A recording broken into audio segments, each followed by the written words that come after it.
Hello my beautiful friends, welcome to Alicia and the City. I'm Alicia. It's very good to see you here as always, and today we got another great book review, and this book is actually quite life-changing. I'm not over-exaggerating. I think it's probably one of my most favorite non-fiction books I have read in the past few years. Yes, that's how big that is.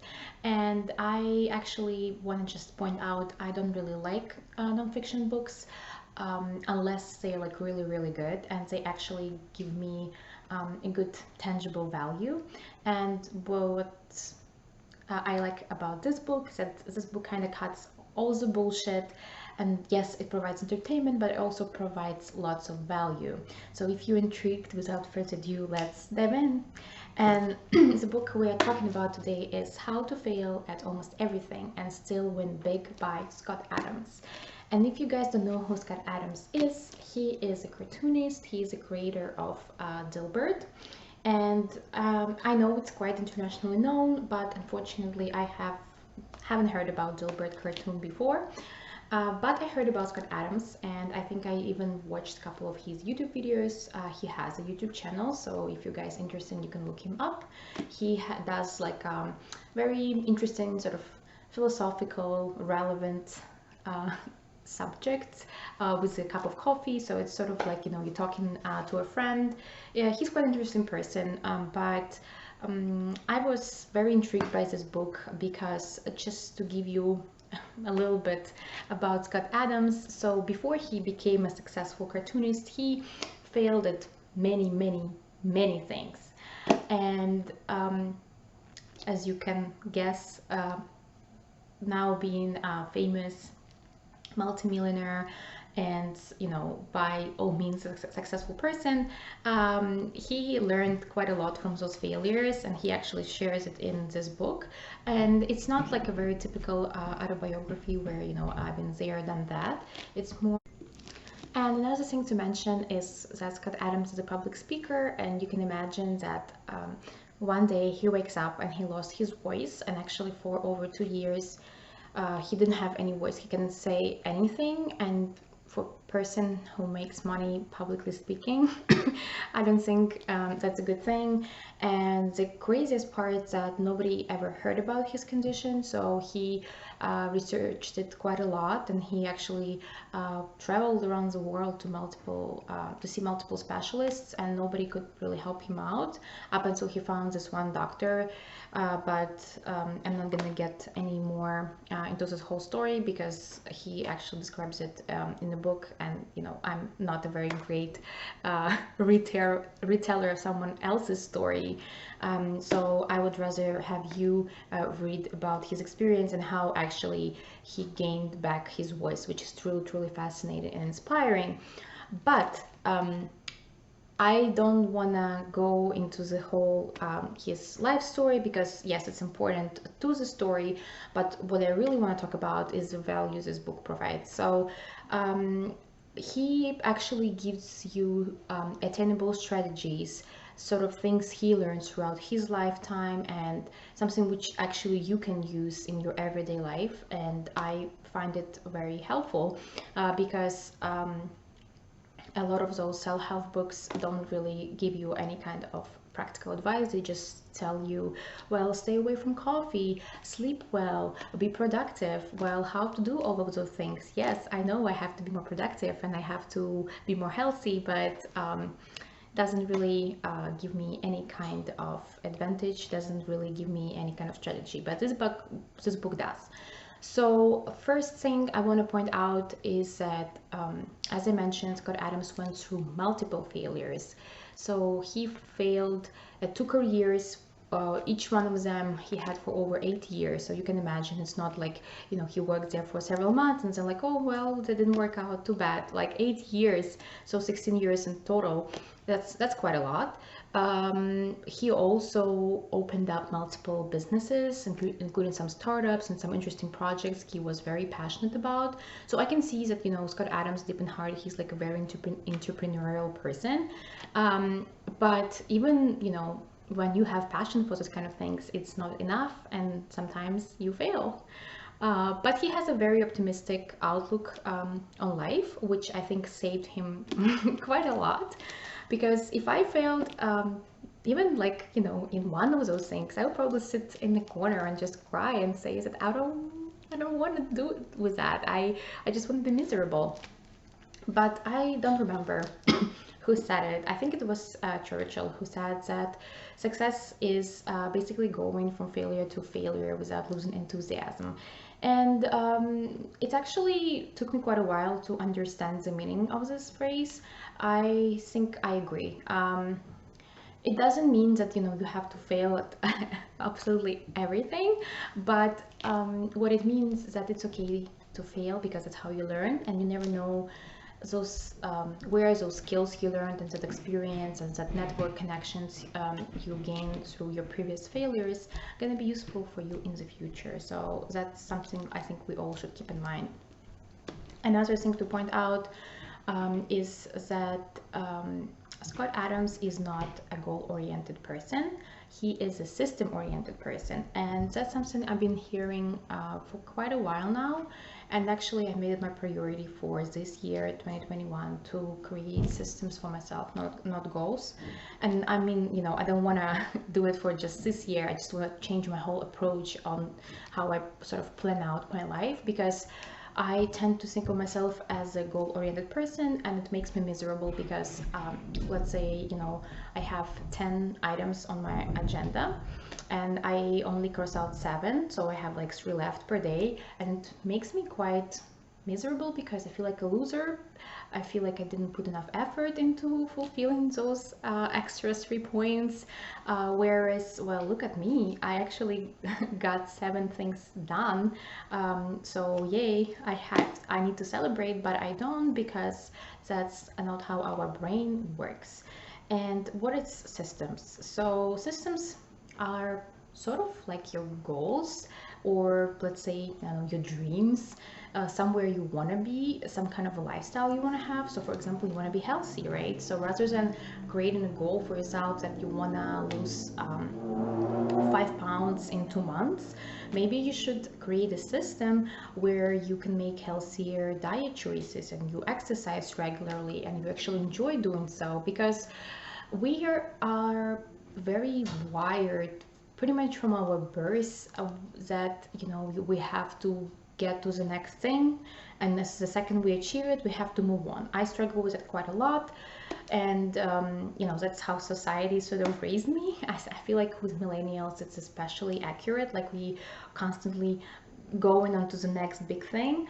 But what's important is to actually enjoy your life, because it doesn't matter how you're gonna get there or when you're gonna get there. What matters is actually are you gonna get joy from it as you're gonna be getting there, and what kind of value does it really bring you?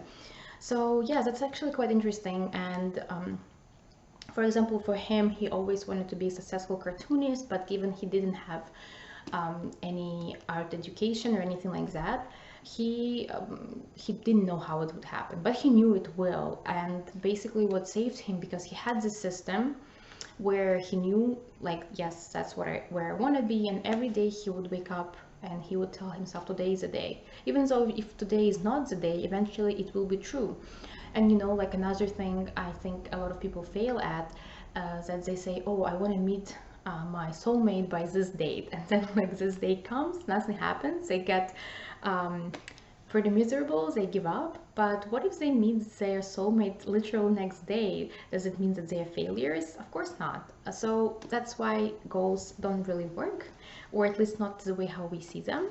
So definitely look into the whole systems versus goals approach. I think there are plenty of videos on the subject on YouTube already, but he describes it quite well with his personal experience. Another thing he mentioned, and I feel like I need to share with you guys, is that look who you surround yourself with. And that's quite interesting one, because we hear about it a lot, right? That our environment impacts us very directly in a very drastic ways, really. But it's quite interesting because I noticed that the majority of people I surround myself with, they are pretty much within the same um, the same level of income, and sometimes like even within the same industry as me, which is great because we have lots of things in common. But also it kind of stops me from growing, because when I know that my friends earn pretty much as I do, it's kind of like, well, I want to be like them. It sounds terrible, but I hope you get what I mean. There is no motivation for you to earn more or to get a job promotion. Of course I want to earn more, and of course I want to get a promotion, but I'm just saying, if I hanged out with people who, I don't know, own a house in Hamptons, and I would just see completely different lifestyle, would be exposed to it, I automatically will be more motivated and inspired to have the similar lifestyle. They just have how life works. We want to have what other people have. So it is a great motivator. And again, I'm not saying that to a point when you have to go ahead and just ditch all your friends and look for richer ones. That's not my point at all. But sort of just reflect on your kind of environment. Who are those people? What kind of energies they bring into the room? Are they inspiring you, or is they kind of dragging you back? Do they support you, or they rather make it all about themselves? So even from that perspective, how they make you feel. It's actually quite good to filter our environment once in a while, sort of like you throw away old things. Again, not comparing people to things, but it's kind of good to reflect on your relationship from time to time. And that made me think a lot about, what kind of people I surround myself with. Next point he mentions is the importance of diet and exercise. And I know it's kind of a given. Everybody knows that, when you live a healthy lifestyle, you live longer, you live happier, and just the quality of your life improves. However, he shares his personal views on the diet. So I would call him more of an intuitive eater. And I know that intuitive eating, it's like a big thing right now, but that's funny because he written this book. So this one was published in 2014, and I believe he actually had written it just around that time. So as you can imagine, it's been like well over 7-8 years now, and it resonates with me quite a lot, because I think a lot of people put completely unnecessary restrictions when it comes to healthy eating, just because they read it in some magazine, or I don't know, some doctor on YouTube said it. Of course, I'm over exaggerating, but you get my point. And rather than putting those restrictions, not that you have to shove French fries every day, but just be mindful of what you're eating. Try to ask yourself what resonates with you, what do you crave today. And I'm pretty sure sometimes our cravings, it's just certain micro element or certain vitamin we need, and maybe you can substitute it with something healthier. For example, usually when we want chocolate, it just means that we probably need some vitamin K or something like that. I actually need to look it up, but basically, you can look up what that means, what kind of vitamin deficiencies you have, and just fulfill those deficiencies. And another thing to mention is that you have to exercise, but you have to do it out of pleasure, and the more you do it, the more enjoyable it gets. Nobody starts exercising and on the very first day they run on a treadmill and it's like, yeah, I want to commit to it 5 days a week. You actually start enjoying as you go, and then there is different kind of exercise, and what might be good for one person not necessarily going to be good for another. For example, for Scott Adams, he found that he loves tennis. He's actually quite good at it. For me, I enjoy yoga and Pilates, and I understand it doesn't substitute cardio, but again, there is multiple ways of cardio. I used to hate cardio because I always felt like it's just me running, but I actually find out that there is like dance cardio, or just like jumping with a jump rope can be also a good way to do your cardio. So find your alternative, find what works for you, and that kind of can be applicable to everything in life. The way how you eat, the way how you, I don't know, dress, and all of the routines, make them your own, personalize them. Another thing he mentions in this book is, let's see, the math of success, he calls it. So basically, there is, odds for everything. There is a certain statistics, how good you can be at certain thing, but what he actually means by that, is that a lot of people, they misunderstand the concept of being good at something, and a lot of people strive to be sort of number one in the industry, which is, again, it's amazing if you want to be number one, but people get too deep in too narrow in one particular field or one particular job. But rather than having that, it's actually more valuable if you get good at things, but multiple things, and you sort of gain multiple skills, and you don't have to be perfect at them, but you have to be good. And there is another expression, which is, the perfect is the enemy of the good, or something like that. And that's pretty much it. When you go too deep into this narrow hole of, I don't know, let's say you want to be an IT specialist, and you pick one specific software, for example, you sort of limit your options.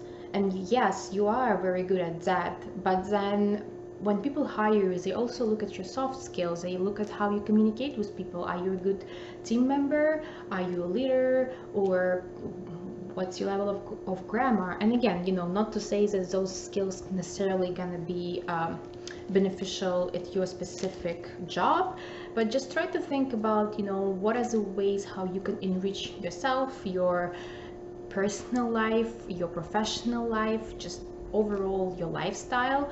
And learning is always fun, and advancement in life, that's kind of the whole point. And try to be good, but in multiple things. And of course, there is plenty more advice Scott Adams gives in this book. I don't wanna go on and on about it, because I would rather have you pick up this book. I really enjoyed the tone, because he is quite a funny person. He's a comedian, so it was very enjoyable to read. And I think after the whole year of lockdowns and just challenges and this separation, and just I kind of fell down in the drain state of mind, where I felt like, what, like, what's the whole point of anything? But this book actually lifted me up quite a lot, and it came like, a breath of fresh air, and it just sort of showed me that if Scott Adams could have failed in so many things, so could I. And it's not the end of the world. I have a whole life ahead of me, and I actually quite on the right path. So if you need that extra push, that extra motivation and inspiration, I think it's a great book to read.